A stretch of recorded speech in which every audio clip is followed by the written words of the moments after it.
안녕하세요.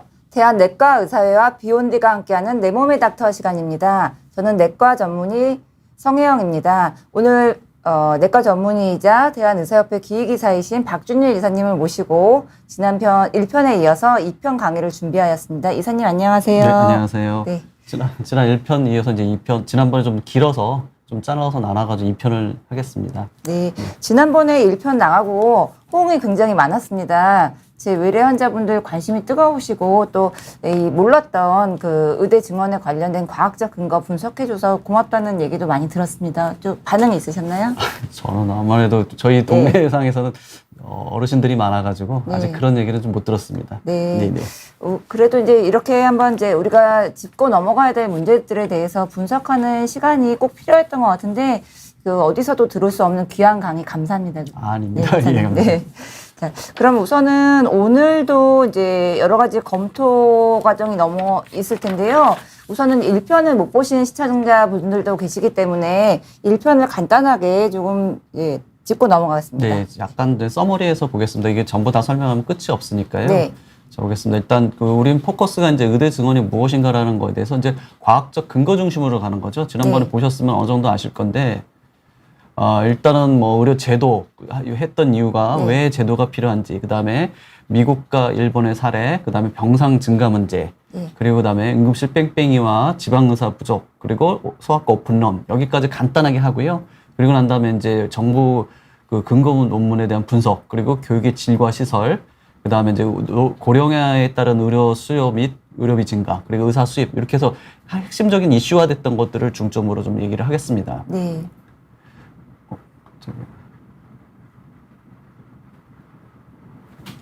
네, 제가 볼게요.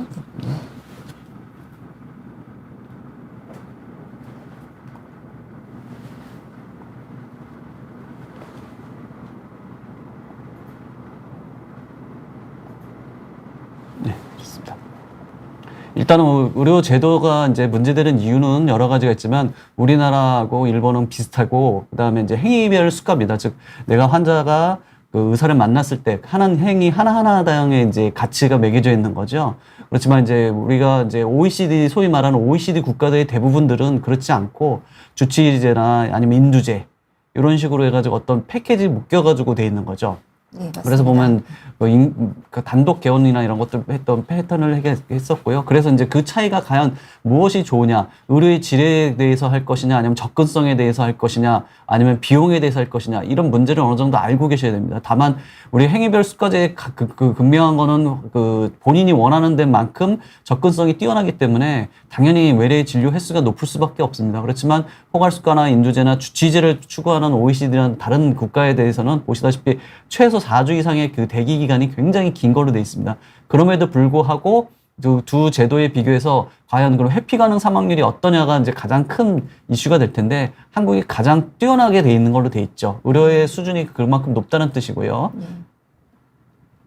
그 다음에 이제 그 제도가 이제 쭉 진행되어 오면서 2008년부터 2021년까지 보면은 각종 지표가 좋았고 실제로 국민들도 그에 대해서 굉장히 선호도가 한 70~80%까지 됐다라는 점 말씀드렸었고요.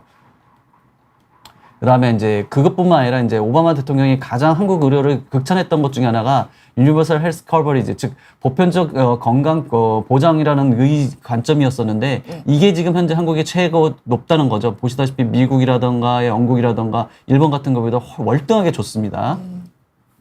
그리고 그다음에 이제 이제 거기에 맞춰서 의사가 부족하고 지방의 의사가 부족하기 때문에 비대면으로 해야 된다는 많은 이슈화 됐죠. 근데 그거에 그 이면을 들여다보면 비대면 하는 이유 중에 하나가 이제 덴마크 얘기긴 하지만 뭐 5주, 12주 뭐 그다음에 피부과가 걸리면 뭐 몇십 주까지 기다려야 되고 중간 내에 그런 전달 체계가 굉장히 강화가 돼 있기 때문에 응급의료 같은 경우 국가 자체에서도 웹을 만들 정도로 그런 상태가 돼 있는 겁니다.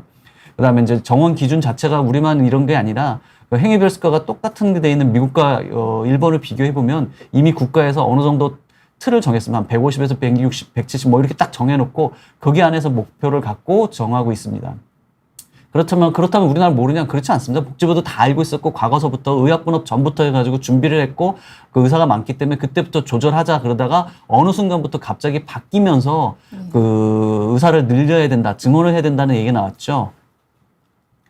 그리고 그다음에 이제 그 가장 큰 문제 중에 하나가 이슈가 바로 병상이 이슈였죠. 병상이 급격하게 늘어나면 병상만 느는 게 아니라 의사도 필요하고 거기에 따라 그대중원 네 번째 거짓말 필요했었죠. 그다음에 그리고 이제 의료비 증가가 그러면 과연 외래가 큰가 입원이 큰가에 봤을 때는 훨씬 입원이 더 크게 많이 되고 있다라는 점이 굉장히 중요한 이슈였죠. 그리고 나서 그러면은 그럼 병상만 증가하면 되는 거냐? 그렇지 않습니다. 빅5라고 불리는 4개의 병원에서 엄청나게 큰 비용을 지금 차지하고 있습니다. 의료비를. 이게 가장 문제인데 6,600베드의 대부분을 또 빅5를 포함해서 대학병원들이 수도권에 집중적으로 늘린다는 거. 이게 가장 문제였죠. 그러면 그 세계적으로 그럼 다른 나라에서는 그럼 그런 거 가만히 있었냐? 그렇지 않습니다. 일본 같은 경우에도 의사 수가 가장 의료비에 가장 그 민감하게 작용하는 수가고 그다음에 나중에 이제 병상 수였습니다. 고령화는 그렇지 않다고 이제 좀 이따 말씀드릴 거고요. 그리고 그럼 우리나라 그러면 브레인이라고 하는 그 의료 패널들 했던 뭐 서울대학교나 이런 데서 다 했던 것 자체에서도 병상 수하고 의사 수가 가장 중요한 요인이다. 이게 이미 결론을 내고 있었습니다. 그 다음에 이제 그렇다 그러면 과연 그럼 병상수가 6,600베드가 증가됐을 때 그러면 어떤 기준으로 해서 우리가 봐야 되냐. 가장 좋은 게 서울대학병원을 지금 국립대학병원 위주로 이제 국가에서 그 늘린다고 그랬으니까 그러면은 국립대학이 가장 가장 알려져 있는 서울대학을 갖고 거기서 발표한 내용을 갖고 보면 뭐 6,600베드가 증가하면 약 3.7배가 증가되기 때문에 의료비가 4,800억 정도 더 늘어난 거고 그 의사는 5,400명 중에서 특히 전공에 2,380명이 필요하다는 이런 결론이 나오게 되죠. 얼추하게. 그 다음 문제가 이제 항상 나오는 게 응급실 뺑뺑이인데 응급실 뺑뺑이의 기준이 자체가 국토정보지리원회를 갖고 응급실 뺑뺑이 그다음에 의료 접근성 얘기를 하는데 여기에 대해서는 뭐 보건기관은 기준이 20분 내에 10km 가는 거고 의원은 보도로 10분 내에 750m 가는 거고 그다음에 취약지구는 또 20분간 10km 가야 되고 모든 기준이 다 다른 거죠. 더더군다나 병원하고 의원하고 보건 기관이 다 다른데 병원은 오히려 10분간 외래에 거주하는 비율, 그다음에 종합병원은 20분간 10km 가는 비율. 그러니까 역시 보통 보면 응급의료를 갈 때는 보통 국가적으로나 세계적으로 하면은 60분 내 아니면 60에서 80km 시속이어야 되는데 그걸 다 벗어나고 있는 참 한국적인 지표로 했었죠. 그러다 보고 실제로 그러면은 응급의료의 통계 연보를 보면 지방이 부족하다 그러지만 실제로 그렇지 않습니다. 지방이 훨씬 더 경기도나 이런 보다 훨씬 더 많죠. 의료인이라던가 의설 시절. 그리고 실제 이용 자체도 귀가나 입원하는 경우가 훨씬 많고 대부분 또 간다 그러면 환자 또는 보호자가 원해서 가는 거. 즉 경증 환자가 많이 사용한다는 얘기죠. 그리고 그다음에 응급 분야 의료 취약지구 특히 이제 전남권에서는 부족해서 의대를 만들어달라 그래가지고 그 위주 좀 봤지만 실제로 의정부나 원주로 권역으로 되어 있는 동두천이나 연주시 이런 데 같은 경우는 분류 자체를 특히 강원도로 분류를 해가지고 이게 지금 체계가 잘못됐다라는 걸 얘기하고 그래서 분당 서울대병원이 거기를 커버하기로 했죠. 그리고 그다음에 11339하고 119가 통합을 하면서 환자를 분류해 줘야 될 게 의사가 아니고 구급대에서 하기 때문에 이게 삐걱삐걱한다. 그래서 결국은 대구에서 이송 잘못된 사건이 이후에서 대구에서는 그걸 개선했더니 개선이 됐더라. 시스템. 그러니까 시스템의 문제를 얘기를 하고 있었죠. 그리고 남들 실제로 보면 우리나라 뇌 아산병원에서 이제 간호사가 뇌 출혈로 해서 사망했던 사건을 보면 그 이유 중에 하나가 신경외과 전문의가 부족한 게 아니라 수가가 잘못돼가지고 신경외과 전문의들이 그쪽을 하지 않는다라는 게 포커스였습니다. 그리고 그다음에 이제 지방의료가 부족하다고 계속 얘기를 했는데 실제로 국가에서 한 공간 빅데이터의 병원 접근성 취약지구를 보면 여기도 아까 언급을 했지만 1시간, 60km 가서 1시간 또는 30분 기준으로 했을 때 2015년, 2017년, 18년을 보게 되면 점점 개선되고 있는 걸 보고 있습니다. 도서 상가지 외에는 개선되고 있습니다. 이게 아까 일부러 전남권 대학을 세워달라고 그래가지고 거기를 포커스를 해서 본 거고요. 그 다음에 이제 신평원 보건의료 빅데이터 개방 시스템을 보게 되면 보시면은 지도를 보시게 되면 아시겠지만 전남권에 그렇게 모자라진 않습니다. 그렇지만 이상하게 의원은 인구 10,000명당하고 다른 데는 10만 명당 해가지고 비교도 다르고 그다음에 증가율 자체도 마찬가지로 그렇습니다. 그래서 그러면은 이제 양구군하고 양양군을 보게 되면 이제 강원도 같은 게 이제 의료 응급 취약지구인데 보면은 약간 다른 시스템을 보면 양구군 같은 경우는 병원이 충분합니다.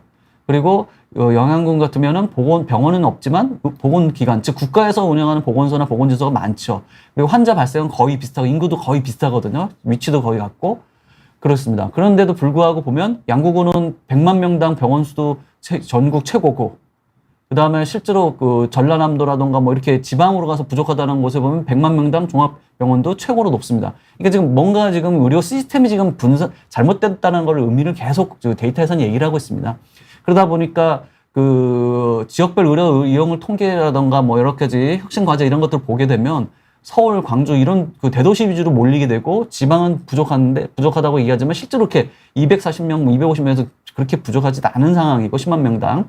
그다음에 그 패턴을 보면 치료 가능한, 그러면 부족했으면 치료 가능해서 잠재 수명이 줄여야죠. 그렇지만 점점 개선이 되고 있습니다. 강원도, 세종 이런 쪽으로만 지금 적거나 뭐 이렇게 했지만 그게 점점 차이가 줄어들고 있다는 가장 큰 차이가 있죠. 그런데 그럼에도 불구하고 지방 지금 보시다시피 소멸이 가능한 지구들이 굉장히 많아지고 있는데 그쪽으로서 의대를 증원하고 그다음에 병상을 짓고 의사를 늘린다 그러면 과연 그게 유지가 될지 경제적으로 좀 많이 생각을 해봐야겠습니다. 이제 소아과 오픈런 대해서 말씀드리면 2018년하고 2023년을 급격하게 비교하면 전 의사의 7%로 크게 변화가 없습니다. 기본적으로. 그렇지만 연령별 진료 실적을 보면 2011년부터 해가지고 2023년 보면 절반으로 0세, 9세부터 19세까지 하면 절반으로 줄었습니다. 즉 인구가 줄었기 때문에 소아과가 굉장히 어렵죠. 그러다 보니까 요양병원이나 보건지소나 한방병원 같이 소아과 의사가 소아과 일을 하는 게 아니라 다른 일을 하게 되죠. 그래서 보면 0.3% 약 230명 정도가 됐다가 2018년도에는 390명으로 0.4% 정도의 소아과 의사가 그런 쪽으로 가고 있습니다. 그러다 보니까 소아과 청소년과에 지원환율이 확 떨어지죠. 눈에 보는 현상이니까요. 그리고 실제로 소아과 오픈런이 있다는 것이지만 부산 광역시 중구라던가 아니면 이제 경상남도 남해군 같이 좀 굉장히 소아과 의사가 많은 곳을 봤지만 보시면 아시겠지만 인구수가 소아 청소년과 인구가 줄고 있고 환자 발생도 줄고 있습니다. 그럼에도 불구하고 소아과 의사는 많다라는 겁니다. 그리고 쭉 보시면 알겠지만 전라남도 쪽에서도 굉장히 소아과 의사가 많은 게 지방에 많은 게 눈에 보이실 겁니다. 그다음에 이제 그렇다 그러면 소아과 의사가 자기 일을 잘 하는 곳은 어디냐? 그럼 상급종합병원, 종합병원, 병원에서 일하는 분들은 소아과 의사를 그 타이틀을 달고 일을 하겠죠. 보면은 전체적으로 보면은 2018년도 같으면 1,800명 정도로 해서 2%였는데 그럼 2023년도에는 줄었냐? 그렇지 않습니다. 2,300명 정도로 2%를 유지해가지고 인구 대비 사실은 소아과 의사가 절대로 부족하지 않다는 걸 보여주고 있죠. 그리고 실제로 개폐업 병원을 보면 1년에 2017년부터 23년도 보시면 아시겠지만 약 120개에서 150군데가 폐업을 하고 있습니다. 이게 굉장히 나와서 개업을 해도 폐업을 하고 다른 데로 가야 된다는 게 문제죠. 네. 이제 여기까지가 대충 정리가 됐습니다. 네. 1편 서머리 해주셔서 감사합니다. 우선은 이제 그렇게 보면은 사실은 뭐 소아과 전문의가 부족한 게 아니라 어떻게 우리가 있는 소아과 전문의가 잘 일할 수 있도록 그런 기반을 만들어주느냐 이런 문제점을 해결을 하면 될 것 같고. 예, 그렇죠. 예.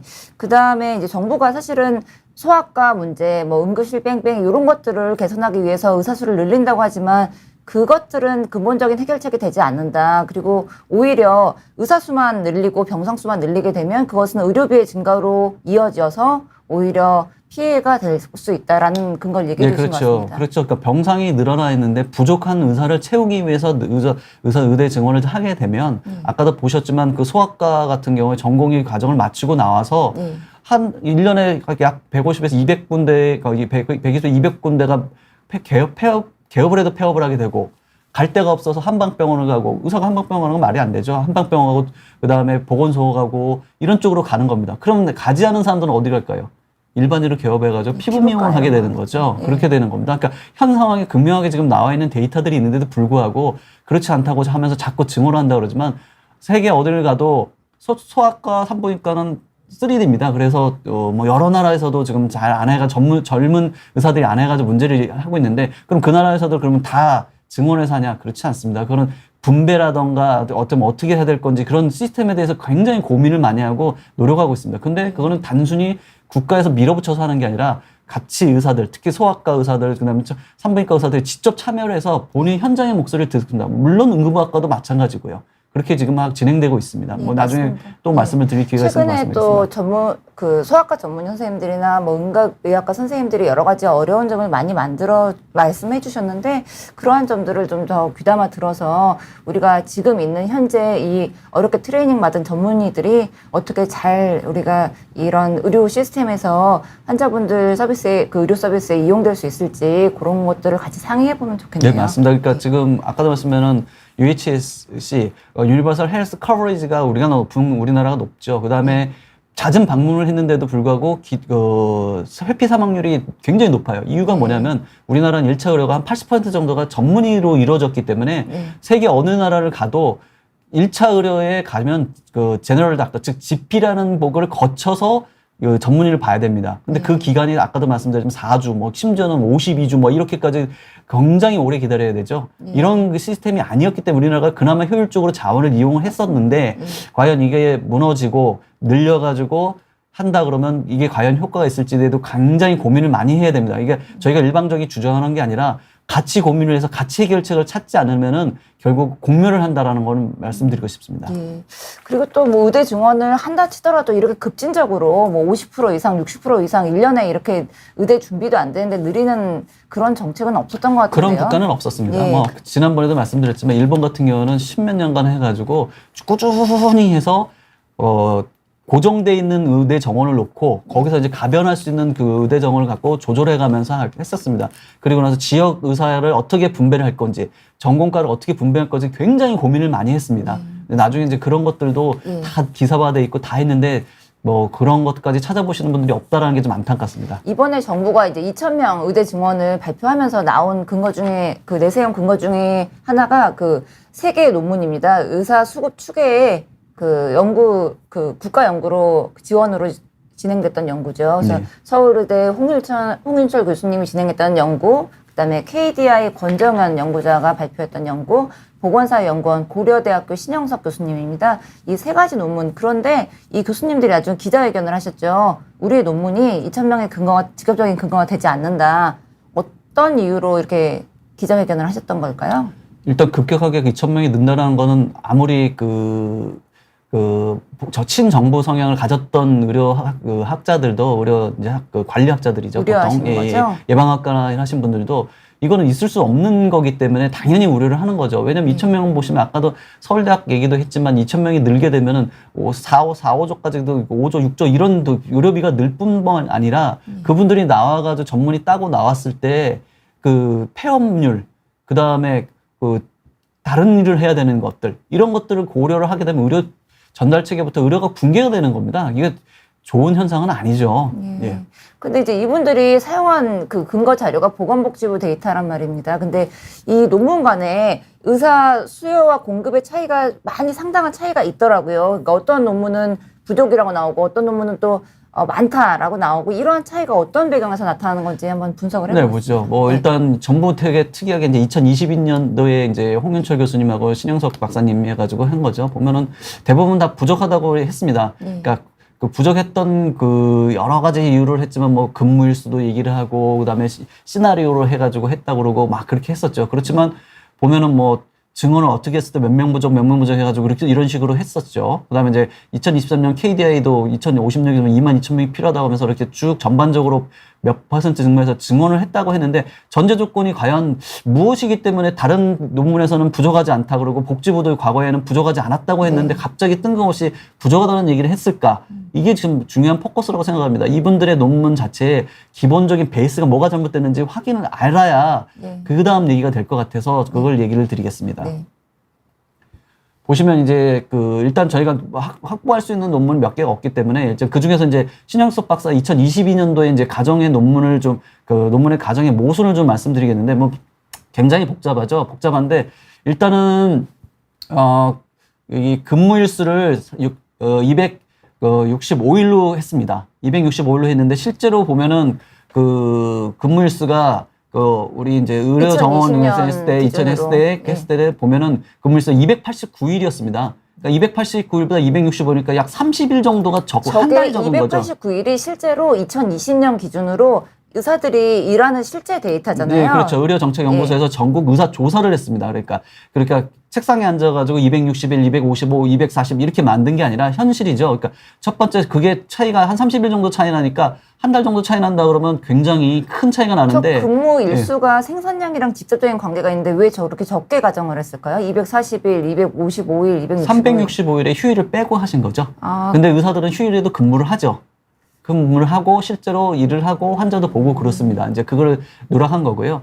그다음에 이제 문제는 뭐냐면 1인당 진료량은 보시면 아시겠지만 그 목표 연도 의료 인력 수계라는 축에서 이제 표에 보시다시피 1인당 진료량은 분모의 총 근무일수로 얘기했습니다. 근무일수. 네. 즉 근무일수가 280으로 했다 그러면 1인당 진료는 어떻게 되겠습니까? 근무일수가 늘어나니까 1인당 진료는 줄겠죠. 근데 지금 근무일수를 260에 30일 정도로 줄였기 때문에 1인당 진료량은 늘어나죠. 즉, 한 의사가 같은 1년간 일을 했어도 30일 차이로 내가 일하는 게 양이 훨씬 더 많아져 버리는 거죠. 아, 그래, 의사가 의사가 부족하다고 느끼게 만드는 거죠. 아, 저렇게 병원에서 의사가 일이 많은데 너희도 부족한 거 아니냐 얘기를 하죠. 그런데 그렇지 않죠. 저거 가정 자체가 틀렸기 때문에 그러고요. 두 번째 뭐냐면, 의료인이 그럼 수요를 계산했을 때는 근데 진료일수로 계산했습니다. 진료일수로. 근무일수가 아니라 진료일수로 얘기했습니다. 아까도 말씀드렸지만 진료라는 거는 일요일 날 진료 안 하고 회진지고 응급수술하고 하는 근무는 할 수 있어요. 근데 연구도 하고 입원 환자 회진도 돌고 다 할 수 있거든요. 근무는 거기에 들어갈 수 있어요. 근데 진료는 안 할 수 있습니다. 특히 외과계 같은 경우는 진료 없이 수술하는 분들이 많죠. 근데 이거는 날짜로만 계산을 그렇죠. 하셨군요. 진료로만 날짜로 계산하면 인력 수요는 근무일수보다 적은데다 또 그게 적은데다가 하면 일요일 인력은 더 어떻게 됐습니까? 확 더 늘어나겠죠. 부족한 좀 수요가. 억울한 면이 있는데요. 맞습니다. 많이라는데. 그러니까 이게 지금 분모가 근무일수하고 진료일수라고 그러지만 이게 똑같이 했다 그러면 이해를 합니다. 근데 똑같이 하지도 않았고 훨씬 더 적은 거. 이거를 잘 아는 사람이 조작할 수 있게 아주 쉬운, 아주 디테일하지만 작은 거지만 글자 하나로도 크게 차이 날 수 있다는 걸 보여드리고 있습니다. 그게 저것은 명백한 오류이기 때문에 저건 규정을 해서 다시 한번 통계를 내봐야 당연히 되네요. 하셔야 되겠습니다. 네. 왜냐하면 총 근무일수로 해서 갑자기 진료일수를 바꾼다. 그다음에 265일 그 근무의 실제 현황도 받지 않는다라는 거 차이가 있죠. 네. 그다음에 두 번째로 이제 네. 이건 좀 제가 네. 말씀을 드려보겠습니다. 저기서 여의사의 생산성을 0.7% 가정을 한 근거가 없죠. 이거 사실 성차별이고 실제로 2020년에 그 전국 의료 근무 현황 실태조사에서 여의사들과 남자 의사들의 근무 일수의 차이가 전혀 없습니다. 그럼에도 불구하고 여의사의 생산성을 0.7로 가정을 했기 때문에 이거에 대해서 여의사들이 굉장히 반발을 했었고요. 실제로 고소 고발로 이어지기도 했었죠. 네네, 그랬죠. 또 그리고 국민들이 의사들뿐만 아니라 남자 선생님들, 뭐 여자 선생님들 많이 이거에 대해서 이런 항의하는 그런 것들을 했었습니다. 네. 또 한 가지는 사실은 저도 여의사고 제가 아이가 셋입니다. 그러나 실제로 제가 출산을 하고도 제대로 쉬어본 적이 없거든요. 그렇죠. 저희 이제 동기들도 여자도 많고 후배들 예. 많고 선배들 많았지만 뭐 출산 휴가 없었습니다. 예. 저희 때는 더더군다나 없었고 그럼에도 불구하고 일을 하고 다 하셨고 예. 만삭에서도 하셨고 예. 그리고 그 노동의 강도가 너무 심해서 유산하는 분도 봤거든요. 예. 이제 그런 거에 대한 배려, 즉 모성에 대한 배려 자체를 국가에서 생각을 안 하고 있다는 것 자체도 엉터리인 거죠. 사실은 어떻게 보면요. 예. 그런데 이제 그런 성차별적인 발언을 보건복지부의 고위 공무원께서 아무렇지도 않게 이런 생산성이 0.7이다. 라고 말씀을 하실 수 있는 것도 이거는 세계적으로도 유례가 없는 일이라고 생각을 하고요. 반드시 조금 저 부분에 대해서는 정정이 이루어져야 된다고 생각을 합니다. 네, 맞습니다. 이제 그다음 두 번째 이제 홍윤철 교수님의 이제 가정의 모순을 되겠는데요. 홍윤철 교수님 논문에 보면 외래와 입원의 업무량 기준을 법정 기준에 따라서 1대3으로 가정했다고 했습니다. 아까도 말씀드렸지만 지금 병실이 늘어나서 6,600베드가 늘어나가지고 문제가 된다 그러는데 병실이 늘어나는 거를 갖고 외래하고 3대1로 했다는 거. 근데 이거 기준은 법적으로 이렇게 3대1로 해가지고 의사를 해야겠다 하는 그냥 거지 이게 외래 수요가 아닙니다. 이거는요. 환자는 이 정도 있어야 된다는 거죠. 그러니까 이건 누구든 수요라고 얘기할 수 있는 게 아니고요. 역시 마찬가지로 2018년 기준에 261일 기준을 일한다고 가정했습니다. 현실하고 틀리죠. 그 다음에 또 하나 우리가 지금 인구가 고령화되고 인구가 줄고 있는 상황에서 저희는 앞으로 향후 인구가 줄기 때문에 의사가 늘어나면 문제가 크다고 주장하는데 그 전제 조건이 뭐냐면 2018년 인구 비율을 그대로 적용했습니다. 즉 인구가 줄지 않다고 전제를 한 거죠. 이게 말이 안 되는 거죠. 그 다음에 의사 인력, 은퇴 연령은 점점 빨라지고 늘리는 뭐 이런 데 하고, 그다음 가장 문제가 된 건 아까 의료 제도 얘기를 했죠. 주치의 제도가 30%를 한다라는, 우리나라는 주치의 제도가 아니거든요. 근데 갑자기 뜬금없는 주치의 제도를 얘기를 했습니다. 그러니까 지금 한 5가지가 문제가 되는데, 병상이 증가돼가지고 의사가 부족해서 이 난리를 낸 건데, 병상을 기준을 외래하고 1대3으로 한다는 거. 말이 안 되는 거고요, 첫 번째. 그래서 찾아보니까 세계 어디도 이런 거 기준을 하지 않습니다. 특히 일본 같은 경우에는 입원은 아예 따로 해가지고 합니다. 그리고 입원 병상을 늘리지 않게 늘어나가지고 문제가 많기 때문에 늘어나지 않게 하기 위해서 굉장히 고민을 하고 있는 상황에서 이러기 때문에 됐고, 두 번째로 실제 근무일수는 289일을 반영하지 않았다는 거. 그 다음에 인구가 줄는데도 불구하고 인구는 줄지 않는다고 전제한 거.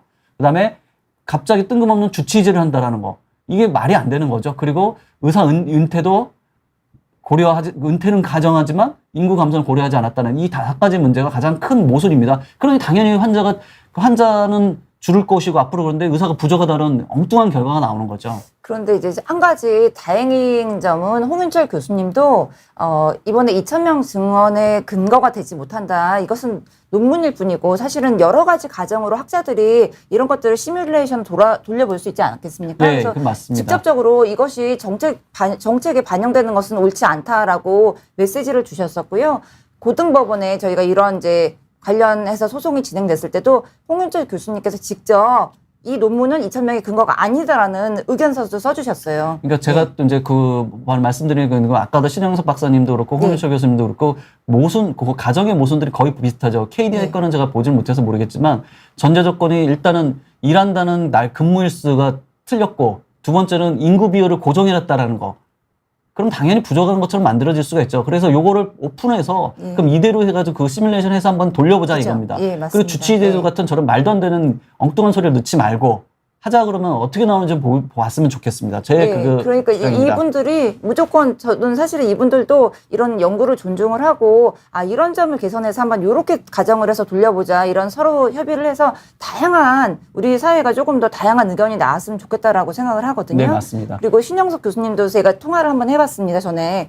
그 교수님께 또 이런 의견을 드려봤을 때 교수님이 이 논문은 논문일 뿐이고 마찬가지 얘기를 해주셨거든요. 이것이 직접적으로 연구에 반영돼서 어떻게 보면 고통을 받고 있다, 이것 때문에 이런 얘기를 해주셨었습니다. 네. 그래서 그래서 이제 신영석 박사님 얘기 나오셔가지고 또 말씀드리면, 옛날에 보사연에서 2021년도에 그 실태 조사를 했을 때 의사 증언 증거 쌓기용이라고 그래가지고 굉장히 반발이 많았습니다. 그랬더니 그런 거 아니다. 오해 말라. 그쵸. 교수님이 직접 얘기하셨었어요. 맞습니다. 네. 근데 그 당시에 이제 22년도 보건인력 실태 조사가 딱 나왔는데, 이게 유심히 안 보셨던 분들은 잘 모르시겠지만, 의원을 보는데 의원을 이제 가지고 나누는데, 전에는 뭐 했냐면 진료 과목을 요양기관 현황 신고서로 해서 가지고 표시 과목 기준으로 했습니다. 그러다 보니까 내과부터 해가지고 표시 과목 없으면 해가지고 굉장히 많은 과가 저렇게 돼 있죠. 근데 갑자기 이 보고서에 또 그랬지만 경증 환자 중심의 의사라고 해가지고 갑자기 기준이 바뀝니다.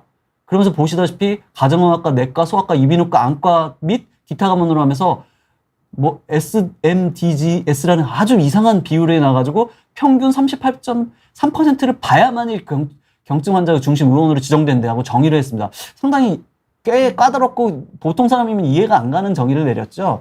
그래서 좀 이상하다. 그래서 찾아봤더니 그 경증 환자 중심 의원 근무 숫자를 보게 되면 실제로 보시면은 전체 의사가 2010년도 2만 2천 명 정도였거든요.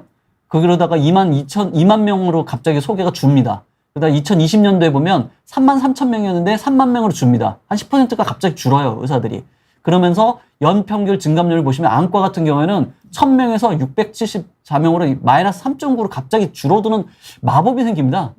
안과 의사는 계속 늘어나고 있는데 갑자기 줄어듭니다. 이상하네요. 이상하죠. 그 다음에 외래 서비스 영역의 지표별 환자 변형을 보면, 노랗게 쓰지 않은 S1을 보면 인구 10명당 의원 수는 증가를 하고 있는데 경증 환자 중심 의원은 감소를 하고 있어요.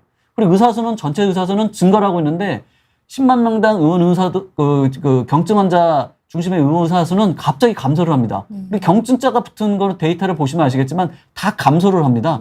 참 특이한 조사죠. 이걸 근거 갖고 의사가 부족하다 그러니까 참 그렇습니다. 일단. 그리고 실은 이런 거는 저도 봐도 모르는데 이런 전문가들이 분석을 해주니까 저런 게 눈에 보이네요. 네, 맞습니다. 예. 그리고 이제 그래서 의사 인력 부조 분거를 했던 SMDG라는 게 Simple or Minor Disease Group이라는 묘한 걸 만들었죠. 그래서 보면은 32개 상병, 우리가 의원들에서 52개 상병만 보는 게 아니죠. 보는데 거기다가도 본인 비달 비율이 상급 종합 50%, 종합병원 40% 적용한다고 아주 굉장히 어려운 내용을 했어요.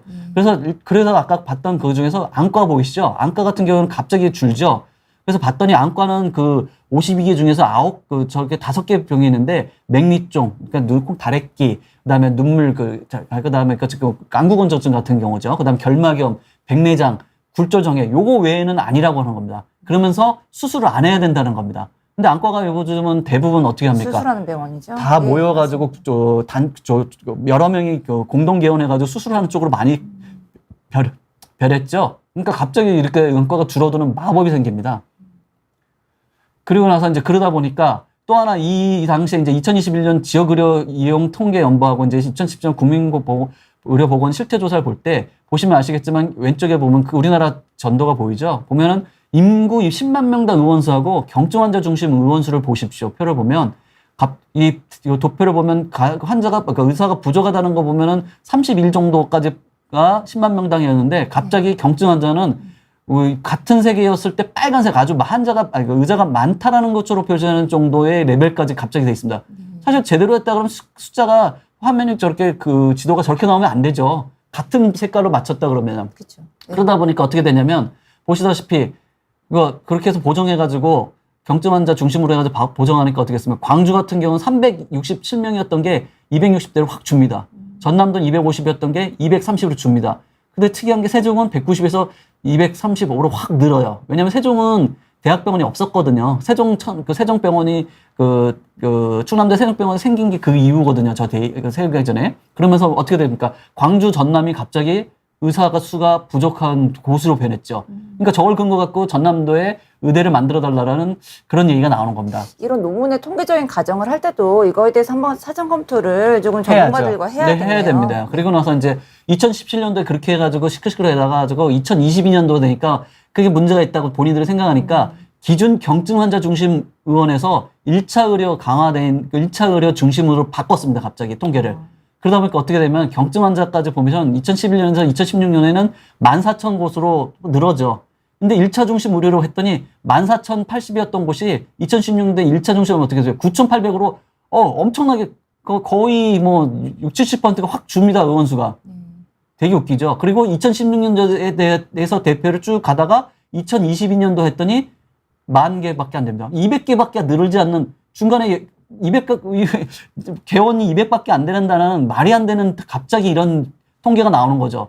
1차 의료 중심, 과연 1차 의료 그 기능이 뭔가 굉장히 고민을 많이 하겠죠. 굉장히 1차 의료 중심 병원이 많죠. 네, 실제로. 많습니다. 예. 실제로 많죠. 아까 말씀드렸잖아요. 표시 과목으로 하면은 의사는 계속 늘고 있고 병원은, 의원은 늘어나 있는 거죠. 근데 갑자기 이상한 그 정의를 내가지고 갑자기 줄어드는 마법이 생깁니다. 그러다 보니까 보면은 실태 조사를 보면 아까와 비슷하겠지만 보시면 알겠지만 전체 의사라든가 이런 걸 계속 늘고 있는데 10만 명당 의사는 63입니다. 근데 갑자기 1차 의료 중심 의원수는 24로 갑자기 절반도 아니죠. 거의 3분의 1 정도로 확 줄어버리죠. 굉장히 마법이죠, 마법. 그래서 그 표도 보시면 10만 명당 의사수에서 가장 적었던 게 0에서 41인데 10만 명당 1차 의료 중심 의원수로 가게 되면 24에서 42가 제일 맞습니다. 딱 보면은 그냥 사진만 딱 보면은 화면만 보면 비슷하네. 아니죠. 저 조작입니다. 네. 분명한 조작입니다. 저거는 맞습니다. 색깔이 네. 완전히 달라지죠. 그러네요. 그리고 다음에 이제 의사 인력 부족이라고 막 했던 거에서 이게 2018년도 보건의료력 실태조사, 즉 저희가 한 게 아닙니다. 국가에서 했을 때 뭐라고 했냐면 자기네 결론을 내린 게 OECD 국가의 의사 밀도와 접근성은 한국이 최고라고 했습니다. 최고죠. 예, 네, 최고라고 본인들이 얘기를 했고 저렇게 만들었습니다. 그러다 갑자기 22년쯤 돼서 보건의료 할 때는 사라져버리죠. 이게 의사 밀도가 중요한 이유가 빠른 시간 안에 접근할 수 있어야 되기 때문에 의사 수가 많더라도 인구당 의사 수가 많더라도 이 밀도가 흩어져 있으면은 환자분들이 이용하기가 어려운 네, 직접적인 맞습니다. 지표 아닌가요? 밀도도 보면 반경 10km로 계산을 하죠. 근데 네. 아까 우리는 뭐로 계산합니까? 인구 10만 명당 갑자기 그런 걸로 막 바꾸죠. 네. 그 전에는 저렇게 했었는데도 불구하고 바뀌었죠. 우리랑 그 같은 거 했다가 네. 갑자기 바꿔버립니다. 저 모수를. 그다음에 이제 네덜란드, 이스라엘은 잘하시지만 조그만 국가들이잖아요. 그렇죠. 그러니까 당연히 의사 밀접근도가 높을 수 있으니까 사실 인구 5천만이 넘고 어느 정도 땅덩어리가 큰 걸 계산하면 우리가 OECD에서 제일 높은 거죠. 사실은요. 그다음에 이제 그러다 보니까 또 뭐 왜냐면 아까도 말씀드린 2018년도 보건의료 실태조사를 보면 뭐라 그러냐면 의사수 연평균 증가율이 세계 최고라고 본인들이 얘기를 했습니다. 근데 요즘 와서 뭐라고 합니까? 증가율 중요하지 않다. 밀도 중요하지 않다 하죠. 그러면서 근거가 뭐냐? 지방의 의사가 부족하다. 근데 모수가 아까도 말씀드리면 그 밀도 했을 때 그 10km 반경 10km를 보는 게 아니라 갑자기 인구 10만 명당이라 가지고 이상한 거기다가 경증 환자 중심 1차 의료 중심 해가지고 본인들이 원하는 지표로 갑자기 바꿔서 맞기 때문에 그런 의사율이 증가율이 중요한 이유는 어느 순간 역전됐죠. 그럼 그때 가서 갑자기 줄일 수도 없는 줄일 수 거거든요. 없습니다. 네, 그런 인프라가 갑자기 줄일 수 없기 때문에 그렇습니다. 제가 이제 요걸 말씀드릴게요. 이제 다음으로 그 의대 증원 교육은 과연 가능한가에 대해서 짚어보겠습니다. 이번에 2025년부터 최종적으로 1,509명이 증가되게 돼 있죠. 근데 이게 문제가 배정을 어떤 근거로 했는가, 일명 깜깜이 배정이라 그래서 문제가 됐었죠. 뭐 기존에 그 대형 의대였던 뭐 서울대, 경희대, 연세대 뭐 이런 곳들은 배정을 안 해줬고 오히려 그 성균관대, 아주대 이런 곳이 거의 지금 300%의 가능한 증원을 받지 않았습니까? 기존에 40명이었는데 지금 80명이 증가돼서 120명이 됐다. 이렇게 과연 교육이 가능한 건지 문제가 있습니다. 네, 그거도 좀 고민을 해야 되는데요. 이때 네. 저 증언을 했을 때 그 의사협회에서 반대했던 거가 교육 문제하고 그다음 수도권에 집중돼서 그거를 해결을 못한다 6,600배드가 그랬더니 저렇게 한 거고요. 했는데 그게 조금 약간 눈속임이 있는 게 강원도 같은 경우에는 그 연세대 분교가 있죠. 원주죠. 여기 원주죠. 저희가. 예. 이분들이 졸업하면 어디 가겠습니까? 서울로 세브란스로 가죠. 서울로 네. 올라옵니다. 그다음에 두 번째로 또 증가 뭐냐면 안 했죠. 거기 신청을 안 예, 했습니다. 그렇죠. 그다음에 이제 그런 식으로 돼 있고 그다음에 그 쭉 내려가다 보시면 아시겠지만 그 울산대는 증가를 하거든요. 예. 120명을 증가하는데 울산대는 아산병으로 가는 거죠. 서울 아산병. 아산병. 예. 그다음 성균관대도 120명으로 증가했죠. 삼성병으로 가죠. 예. 그러니까 누가 그리고 아웅이죠, 사실은요. 어떻게 보면요. 그리고 또 한 가지 문제점은 200명이 되는 학교들이 있죠. 네네. 그런 것들이 과연 학생들이 그렇게 증가해서 수업이 가능할까? 그게 이제 교실은 과연 준비가 돼 그렇죠. 있을까? 교육질이 이제 예. 문제가 되는 거죠. 이제 그래서 이제 교육질에 언급을 해야겠죠. 예. 그런데 이제 제가 최근에 이거는 안덕성 교수님이 이번에 그 의대 증원의 역사에 대해서 한번 강의해 주시면서 얘기를 하셨던 건데 최근에 그런 국회 청문회에서 보건복지부에서 이렇게 말씀을 하셨습니다. 우리나라 학생 수 대 교수의 비율이 의대 교수의 비율이 상당히 낮다. 뭐 1대5 정도 대평균적으로 된다면 1대8까지도 가능하기 때문에 뭐 교수 증원 없이도 지금 당장도 인프라는 충분하다 이런 주장을 하셨거든요. 그런데 실제로 미국의 하버드 굉장히 명문입니다. 이런 명문이 되기 위해서는 학생당 교수의 비율이 1대14로 교수가 훨씬 많습니다. 좋은 인프라를 갖고 교육을 하기 때문에 이러한 뭐 노벨상도 나오고 이런 훌륭한 연구도 나오고 이런 교육기관이 될 수 있다는 거를 얘기를 해주셨거든요. 네, 그것도 있고요. 그 복지부에서 제시한 그 학생대 교수에서 문제가 뭐냐면 여기서 말하는 교수는 전임 교수를 얘기해야 됩니다. 네. 임상 교수, 즉 학교 그 병원 내에서 진료를 하면서 교수 타이틀을 달고 있지만 학생을 가르치지 않는 교수가 훨씬 더 많습니다. 왜냐? 훨씬 싸기 때문에 그렇습니다. 이따 나중에 의사 임금에 대해서 잠깐 얘기를 하겠지만 그분들은 임금이 싸기 때문에 꼭 계약직이거든요. 그러니까 전임 교수가 아니기 때문에 그분들을 갖고 계산을 하게 되면 비교가 안 되죠. 그럼 숫자만 늘어나는 거고 실제로 교수 요원이 아니기 때문에 그 문제가 있다고 봅니다. 그리고 사실 임상 교수님들 입장에서는 정 교수가 되고 싶었지만 그런 티오를 받지 못한 면도 그렇죠. 있죠. 전임 과거에는. 교수를 하고 예. 싶어도 못했기 때문에 그래서 나중에는 그 재단에서 하는 관리 자금을 받아가지고 기금 교수라는 것도 만들어지죠. 네, 다 그러니까 뭐냐면 비용을 싸게 하면서 의사를 고용을 하기 위해서 만들어진 왜곡된 제도인 거죠. 네. 근데 그거를 다 무시하고 그걸 갖고 교수대 학생으로 한다 그러면 말이 안 되는 거죠. 또 한 가지 이제 교수님들이 그 교육만 하고 있는 게 아니라 진료도 보시고 논문도 쓰시고 전공의, 인턴, 그 전임이 다 교수님들이 교육하는 거잖아요. 맞습니다. 예. 그러니까 이렇게 수술하시면서 진료 보시면서 뭐 교육하시고 이런 교육을 그분들의 일이 절대 쉽지 않거든요. 맞습니다. 예. 그래서 노딩이 많죠. 그래서 지금 굉장히 힘들어하시는 이유들이 바로 그거고요. 근데 문제는 교수가 임상 교수는 어느 정도 뭐 병원 입장이나 학교 재단 입장에서는 돈을 벌어주니까 충분히 확보를 합니다. 그렇지만 기초 교수들, 저 해부학, 병리학, 생물학 뭐 이렇게 해가지고 저 기초 교수들도 보시면 아시겠지만 그 왼쪽에 있는 그 도표에 보시면 아시겠지만 평균적으로 굉장히 낮습니다. 특히 돈을 못 벌어주는 그 교수 그 파트일수록 더 많고요. 그래서 일단 의료교육 평가 인증 기준에 따지면 기초교수 전임 교수 25명이어야 되거든요. 근데 임상 교수들은 많지만 저기는 부족한 거죠. 이게 지금 굉장히 문제가 있는 거죠. 여기서 호남권 대학의 경우 1인당 교수 1인당 24.7명의 학생, 굉장히 많은 학생을 가르치고 있다. 네, 맞습니다. 이게 그러니까 문제가 큰 거죠, 사실은요. 그런데 이제 기초만으로 생각하지는 않고, 그다음에 시설도 필요하죠. 시설도 하다 보면 뭐 평균적으로 이제 그 국민건강보험공단에서 했던 연구입니다. 의과대학 교육 현황 파악을 위한 연구 보고서를 2021년도에 냈습니다. 그래서 보면 강의실부터 실습실 해가지고 저렇게 어느 정도 평균 정도를 보여주고 있거든요. 근데 이제 예산을 보면 1인당 그 예산 총액 자체가 1인당 해서 3,200만 원 정도 든다 그러고, 많은 대학은 약 170억 정도 쓴다고 하지만 적은 대학은 4,600만 원밖에 안 쓴다고 합니다. 이게 교육의 질을 담보할 수 없는 거죠. 투자를 안 하는 곳이 훨씬 많은데, 거꾸로 얘기하면 그 투자 안 되는 곳에 나온 의사분들이 과연 충실하게 받았습니까? 바로 그게 서남대학 폐교 사태죠. 그게 사실은요. 맞습니다. 어떻게 보면요. 이번에 그리고 내년부터 당장 증원한다고 해도 어떻게 지원을 해줄지 그거에 대한 구체적인 뭐 보장도 없는 거 아닙니까? 네, 맞습니다. 그리고 결론적으로 말씀 또 보시면 알겠지만 100명당 인상 실습 환경도 중요하거든요. 보시면 알겠으면 1차, 2차, 3차 병원 보면은 뭐 임상 베드 수도 그렇고 저런데 저게 갑자기 학생이 그 1,500, 2,000명이 늘면 20배가 늘어야 됩니다. 저게 가능할까요? 불가능합니다. 저거 사실은요. 네.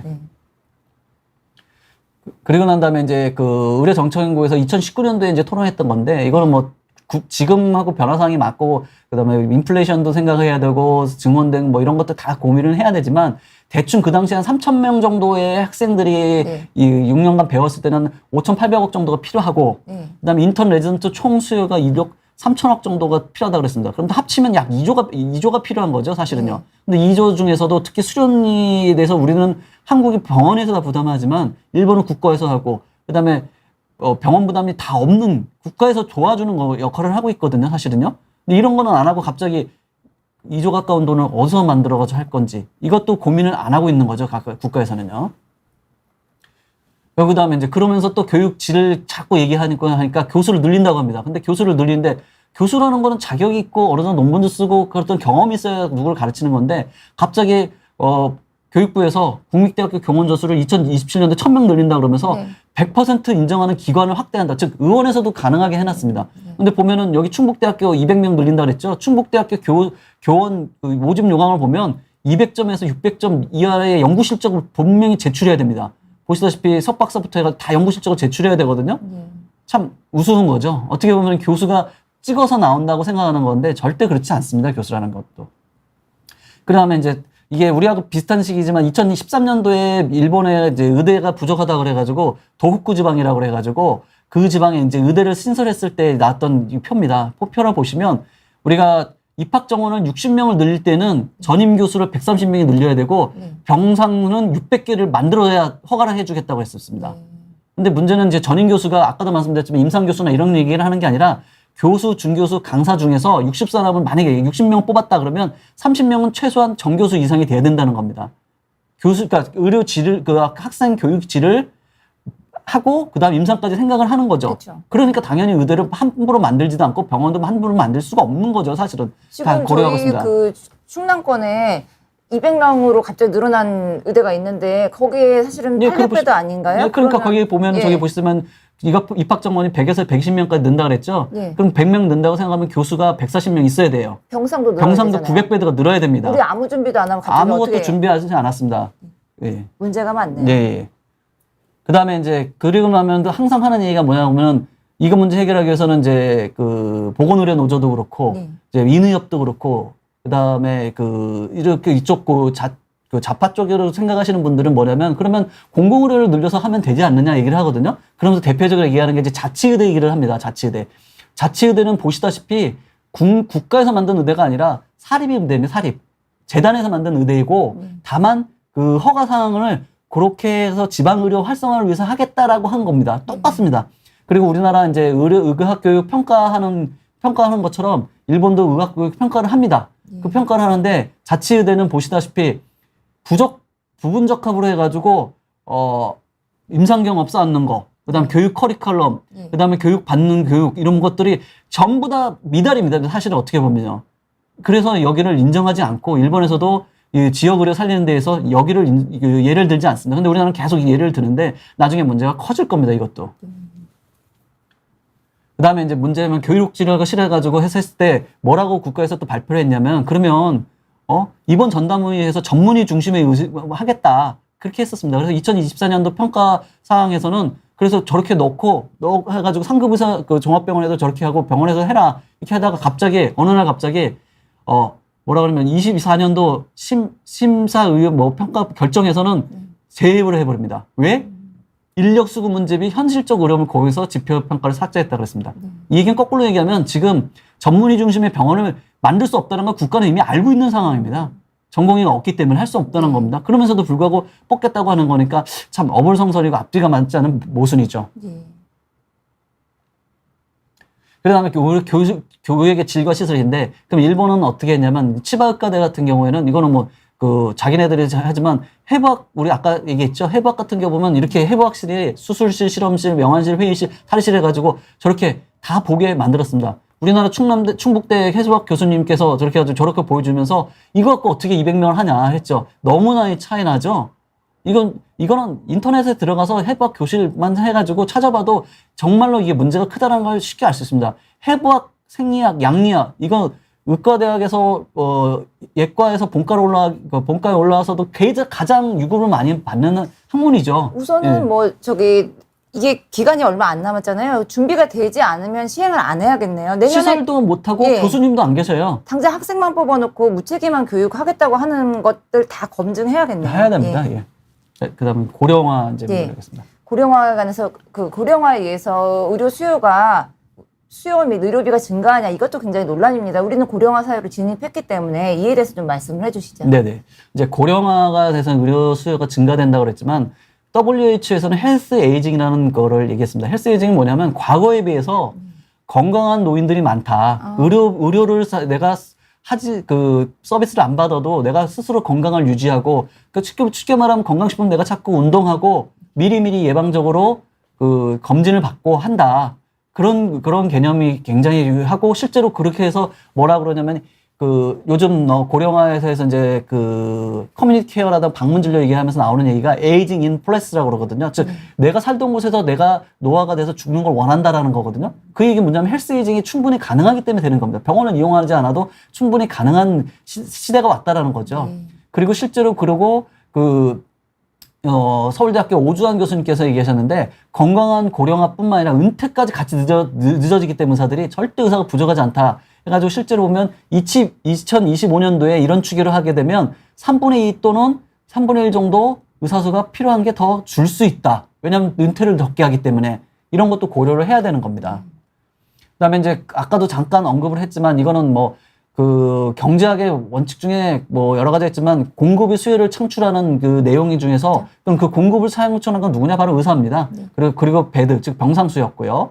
그리고 레머 법칙이라고 그래가지고 있었죠. 말씀드렸던 거. 근데 보면 고령화율은 보시면 아시겠지만 65세 이상은 거의 없습니다. 상관관계 없습니다. 오히려 더 뭐가 있냐면 고령화되고 경제력이 있으니까 내가 돈 있으면 의료를 이용을 많이 쓰겠죠. 그래서 보면 1인당 현민소득, 즉 내 돈이 맞는 경제력이 있으면 훨씬 더 많이 0.65로 굉장히 맞습니다. 높게 돼 있습니다. 근데 이게 일본 거지만 일본만 그런 게 아니라 한국에서도 우리 서울대학교 경제학과 교수님들이 한 건데 보시면 OECD 의료를 2016년까지 1970년에서 2016년까지 그래서 분석을 했을 때 GDP 즉 경제력이 충분하면 의료비가 늘어난다. 했고 그러면서 에이지 즉 고령화 나이는 그냥 단순히 파라메타이다. 헬스케어의 비용의 지불에 대한 파라메타이기 때문에 그렇게 고려를 안 해도 된다. 이런 결론을 내렸습니다. 실제로요.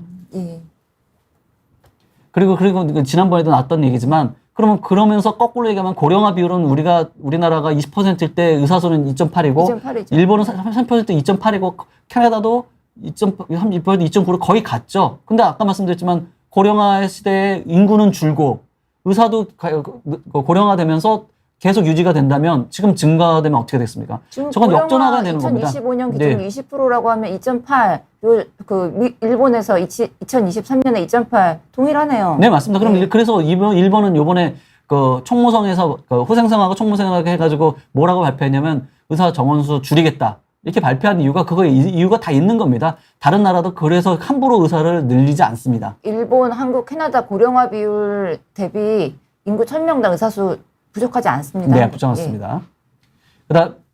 그다음에 이제 문제는 의사 이제 수입에 관한 거네요. 이제 김은 교수님이 그 의사가 35살 전문의만 돼도 연봉이 3, 4억 된다. 이거 사실 이거에 대해서 반발하는 의사들 많았죠. 실제로 많았죠. 이렇지 네. 않았기 때문에요. 예. 조금 이거는 빨리빨리 네. 지나겠는데요. 일단 보건의료 노조도 그랬고 김은희 교수도 그랬지만 지방의료원의 의사가 부족한 이유가 돈을 많이 받는데 부족해서 올라간다고 했죠. 그래서 특히 1인당 연봉 수준이 3억 9천으로 제일 높다라는 의료원을 찾았는데 여기를 보시면 아시겠지만 그 국가에서 그 지역 거점 공공 알림위에서 나오는 것을 보면 여기도 3억 1천으로 나옵니다. 그것보다도 그러니까 그 보건의료 주장도 낮았지만 실제로 들여다보면 그 연봉제가 600만 원으로 해서 월 600만 원에서 7,200만 원으로 고정돼 있습니다. 즉 성과급이라는 거죠. 나머지는 연봉은 절대 높지 않습니다. 두 번째로 높다고 했던 곳이 3억 1천만 원이었는데요. 여기도 보면 2억 8천 9천으로 해서 낮고 실제보다 그 다음에 두 번째로는 여기도 역시 연봉제로 7,200만 원밖에 안 됩니다. 말이 안 되는 사실 거죠. 연봉으로만 비교할 수 있는 게 아니라 저렇게 높은 급여를 줘도 안 가는 이유가 있잖아요. 그렇죠. 노딩이 많으니까 안 가는 거죠. 위험이 높죠. 그리고 실제로 네. 연봉은 적고 내가 일을 더 많이 해야 되는 거죠. 그다음에 국립대학교도 의사도 연봉이 영남 같으면 2억 1천만 원이고 영남에 4억 1,146만 원으로 최고 높다고 얘기를 했어요. 그래서 찾아봤습니다. 아까도 말씀드렸지만 전임 교수는 국가가 정해진 공무원 보수 규정에 따라 받습니다. 33호봉 제일 높은 분이 월 620만 원 받습니다. 아까 600만 원 받는 지방의료원하고 거의 같죠. 그다음에 임상 교수라고 해서 제가 아까 말씀드린 교수 용어는 아니고, 그러니까 전임 교수는 강의는 안 하는 그냥 진료만 보는 교수들이 있는데 보시면 30 연봉까지 가면 1억이 넘습니다. 넘긴 한데. 근데 1,000만 원이니까 1억 2천 정도 나오는데 실제로 여기는 2, 3년에 한 번씩 계약을 하죠. 그러나 호봉이 늘어날 수가 없죠. 20호봉이나 30호봉 가시려면 거의 노 교수님이신데 맞죠. 은퇴하실 때 돼야 은퇴하실 되죠. 때입니다. 예. 그랬고 그다음에 전공의 같은 경우 기본금이 200만 원입니다. 200만 원대. 점장 수당, 야간 수당으로 해서 500만 원이 된 겁니다. 그러니까 절대로 연봉이 저렇게 나올 수가 없는 겁니다. 저게 국립대학 예, 공식적인 맞습니다. 자료입니다. 그래서 보면 뭐냐? 그래서 찾아봤어요. 제일 높다라는 영남에 높다라는 곳에 국립대학교의 그 병원장님 연봉을 봤더니 기본금은 제로입니다. 다 수당이죠. 보시다시피 다 수당입니다.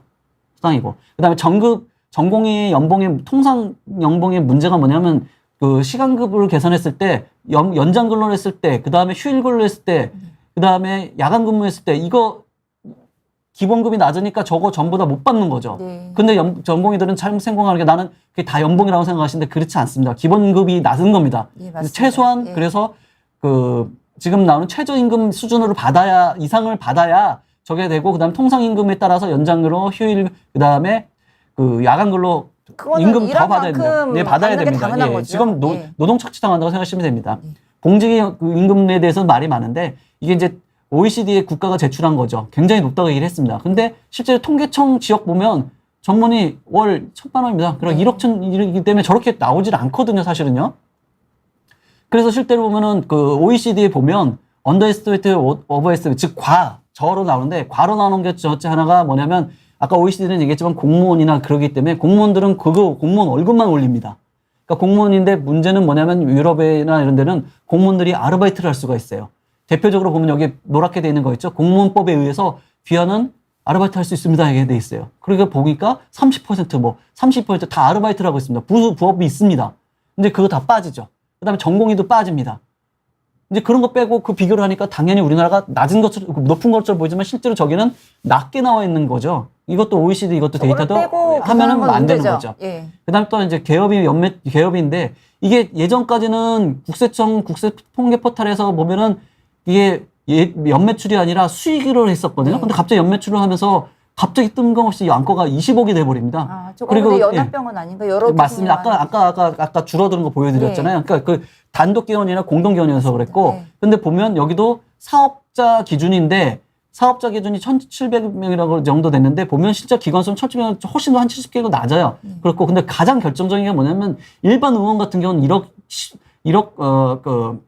1억이 넘는다고, 그러니까 10억이 넘는다고 얘기를 했는데, 얼추 되는데, 그거 보면 여기가 연매출이, 근데 보면. 매출이 아니라 순이익을 계산해야죠. 해야 되는데, 네. 근데 매출도 100%라고 돼 있어요. 세상에 어느 통계가 100%짜리 통계가 나오는 곳이 있겠습니까?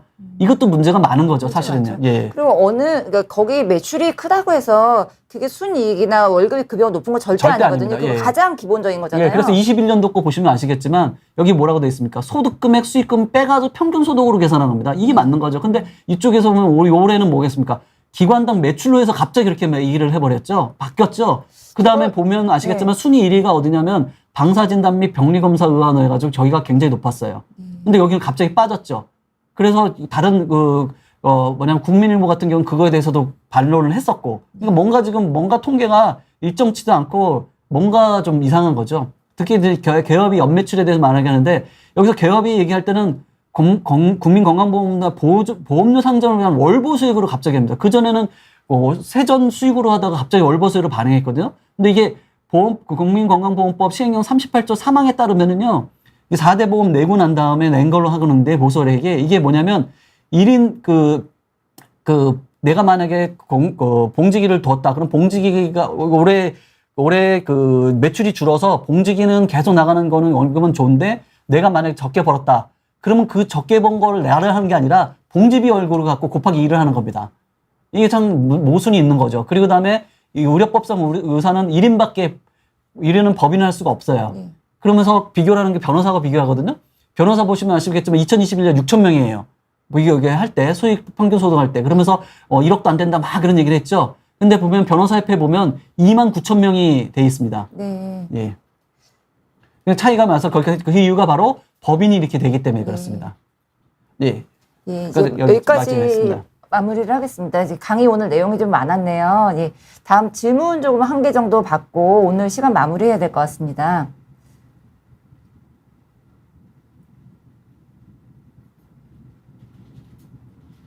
아, 네네. 자, 오늘 좋은 강의 해주셔서 감사합니다. 네네. 사실 어디서도 듣지 못한 강의고요.